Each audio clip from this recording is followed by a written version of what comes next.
जेनेलिया डिसूजा।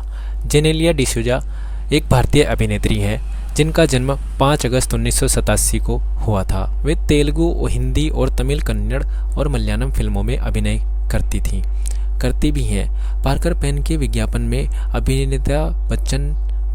अमिताभ बच्चन के साथ अभिनय के चलते मिली थी इनको प्रसिद्धता। उन्होंने अपने फिल्मी कैरियर की शुरुआत तुझे मेरी कसम 2003 से की। उसके बाद उन्होंने अपनी फिल्म बॉयज के जरिए लोकप्रियता हासिल की। उन्होंने तेलुगु सिनेमा में अपने कदम बढ़ाए।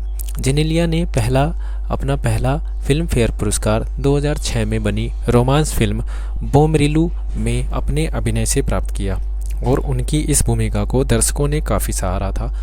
2008 में उन्होंने संतोष सुब्रमण्यम जो बोमरिलू की तमिल पुनर्निर्मित थी और बॉलीवुड फिल्म जाने तू या जाने ना में भूमिका अदा की। अभिनय के साथ ही उन्होंने टेलीविज़न शो बिग स्विच की भी मेज़बानी की। वह साथ ही साथ वे Fanta, Virgin mobile India, FASTag, LG mobile, Garnier light, Margo व पार्क इंडिया की ब्रांड एम्बेसडर भी थी। मुंबई में मैंगोरियाई कैथोलिक परिवार में जन्मी डिसूजा का पालन पोषण एक रोमन कैथोलिक के रूप में बांद्रा में हुआ। उनकी मां जेनेट डिसूजा एक बहुराष्ट्रीय फार्मा कंपनी की भूतपूर्व प्रबंधक निदेशक मैनेजिंग डायरेक्टर रही, जिन्होंने 2004 में अपनी नौकरी जेनेलिया के कैरियर की सहायता प्रदान करने के लिए छोड़ दी।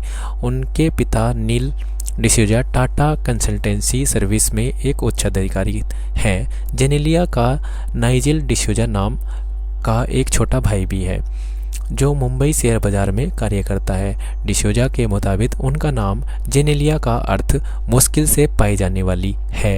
यह उनके माता पिता जेनेट व नील का मिश्रित नाम है।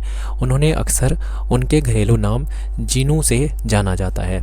डिसूजा ने अपनी पढ़ाई ओप्स्टोलिक कार्मेल हाई स्कूल बांद्रा से की। बाद में मैनेजमेंट शिक्षा में उपाधि के लिए सेंट एंड्रेज कॉलेज में दाखिला ले लिया। उन्होंने अपनी उपाधि तुझे मेरी कसम में कार्य करते वक्त प्राप्त की। उसके बाद इनका विचार किसी बहुराष्ट्रीय कंपनी में कार्य करने के लिए बना। उन्हें कॉलेज में खेल और पढ़ाई में रुचि थी। वे एक राज्य स्तरीय एथलीट और राष्ट्रीय स्तर की फुटबॉल खिलाड़ी रही। डिसूजा ने अपने मॉडलिंग कैरियर की शुरुआत 15 वर्ष की उम्र में की, जहां उन्हें एक शादी में देखा गया था। उनका चुनाव पार्कर पेन के विज्ञापन में अभिनेता अमिताभ बच्चन के साथ किया गया, जो उनकी परीक्षा से 2 दिन पहले ही थी। शुरुआत में परीक्षा के चलते उन्होंने मना कर दिया, परंतु निर्देशक ने उनके चित्रीकरण के लिए उन्हें फिर भी मना ही लिया। इस विज्ञापन के कारण उन्हें बड़ी प्रसिद्धता मिली। उन्होंने बाद में फेयर एंड लवली 2003 क्रिकेट विश्व कप के विज्ञापन में कृष्णा मचारी श्रीकांत के साथ भी अभिनय किया। जेनेलिया डिसूजा ने बॉलीवुड में अपने अभिनय के जरिए एक महत्वपूर्ण स्थान बनाया, लेकिन उनके प्राइवेट जीवन के बारे में कुछ खुलासे नहीं किए गए। वे अपने पारिवारिक जीवन में बहुत ही निजी तरीके से रहती हैं, सामाजिक संजालों पर अपनी प्राइवेसी को नहीं बांटती।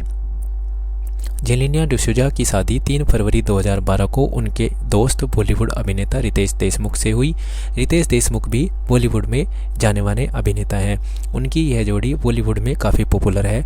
उनकी शादी के बाद वे अपने प्रियजन के साथ खुशहाल रूप में और संतुष्टजनक जीवन जीते हैं।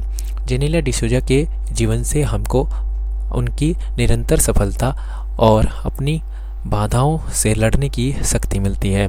उनसे सीखने वाली बातें अपने जीवन में हमें बहुत सारी मिलती हैं। मेनली वे दोनों रितेश देशमुख और जेनेलिया डिसूजा एक दूसरे को बहुत ही रेस्पेक्ट देते हुए नजर आते हैं और उनका ये रिश्ता बहुत खूबसूरत है। आगे भी निरंतर सफल युवकों के जीवन से कुछ सीखते रहने के लिए चैनल सब्सक्राइब कर लें। हम मिलते हैं किसी और नए लाइफ लेसन के साथ। तब तक के लिए रखिए अपना ध्यान। धन्यवाद।